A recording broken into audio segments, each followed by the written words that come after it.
النفس تبكي على الدنيا وقد علمت بأن السلامة فيها ترك ما فيها.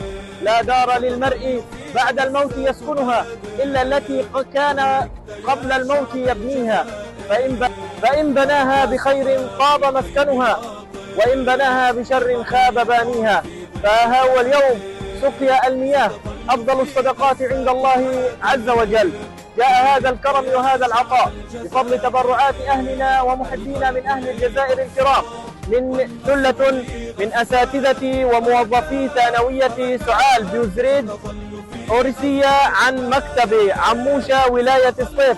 فنسأل الله العلي الكريم أن يكون في ميزان حسناتهم وأن يرفع قدرهم عند الله عز وجل. للخير للبذل هداها، جمعية سلمت يداها، كم أسعدت قلبا وخاطر. عطاؤك السامي فريضة، ونورك الزاهي وميضة، أيقونة البركة حفيظة، كالشمس تجلو للنواضر.